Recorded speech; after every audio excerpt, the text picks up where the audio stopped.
Bible లేనప్పుడు క్రైస్తవ జీవితం సాధ్యమైతే బైబిల్ ఉన్నప్పుడు ఎందుకు సాధ్యం కావట్లేదు? సంఘం లేనప్పుడు క్రైస్తవ జీవితం సాధ్యమైతే సంఘం ఉన్నప్పుడు ఎందుకు సాధ్యం కావట్లేదు? సేవకులు లేనప్పుడు క్రైస్తవ జీవితం సాధ్యమైతే సేవకులు ఉన్నప్పుడు క్రైస్తవ జీవితం ఎందుకు సాధ్యం కావట్లేదు?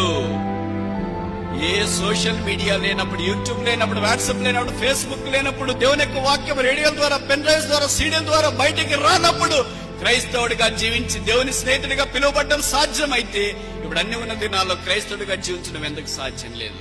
లోపం దేవునిలోనా మనలోనా? ఇదే మన తరములోనే డాక్టర్ బిల్లీ గ్రాహం గారు ఆయన పిల్లలతో సంసారంతో ఇదే బైబిలే పట్టుకున్నాడు, ఇదే భూమి మీద నడిచినాడు, ఇదే గాలి పీల్చినాడు, ఇవే నీళ్లు తాగాడు. దాదాపు 99 సంవత్సరాలు పండు వృద్ధుడై ప్రభు యొక్క పిలుపు కొరకు ఎదురు చూసి మహిమా ప్రవేశం చేశాడు. 150 దేశాల్లో 80 మిలియన్ల ప్రజలను క్రీస్తు యొక్క సువార్త ద్వారా పరిచయం చేసి తీసుకుని వచ్చినాడు. ఇదొక వైపు. ఇంకొక వైపు ఇదే భారతదేశంలో, ఇదే ఆంధ్రప్రదేశ్ లో భగత్ సింగ్ గారు ఒక సామాన్యమైన మానవుడిగా ఇదే బైబిలే పట్టుకున్నాడు, ఇదే స్థలాల్లో తిరిగాడు, ఇదే ప్రజల మధ్య సంచరించినాడు, ఇదే గాలి పీల్చినాడు, ఇదే నీళ్లే తాగాడు, ఇదే తరములో జీవించినాడు, ఇలాగ దేవుని వాక్యం ప్రకటించినాడు. కొన్ని వేల సంఘాలు నిర్మించట్లో దేవుడు ఆయన వాడుకుంటూ వచ్చినాడు. ఇప్పుడు నేను ఇదే బైబిలే పట్టుకున్నాను, ఇదే గాలి పీలుస్తున్నాను, ఇదే మనుషుల మధ్యలో జీవిస్తున్నాను, ఇదే బైబిలే చదువుతున్నాను, ఇదే దేవుడే నాతో కూడా ఉన్నాడు. ఇది నాలో నేను ఎందుకు చేయలేకపోతున్నాను?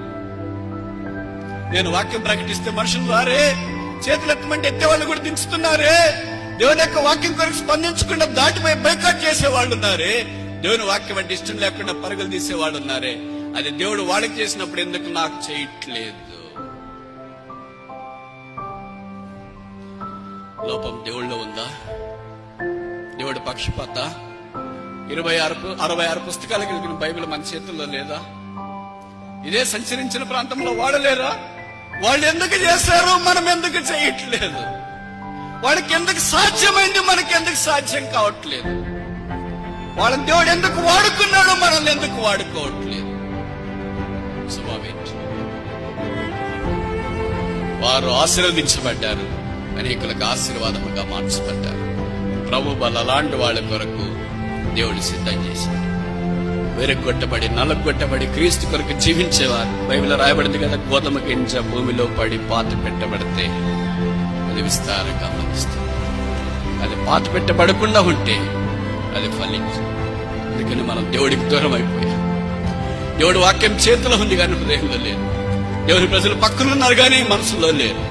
దేవుని కార్యక్రమాల గురించి నోటి పెదవుల దాకా వస్తున్నా కానీ హృదయంతరంగంలో వ్రాయబడట్లేదు. దేవుని ప్రేమిస్తున్నామని మాటలతో మాట్లాడుతున్నాం కానీ హృదయం దూరం అయిపోయింది. సమస్య లోపమెక్కడ? దేవుడితోనా? లోపమెక్కడ? వాక్యంతోనా? లోపమెక్కడ? ప్రస్తుత తరంతోనా?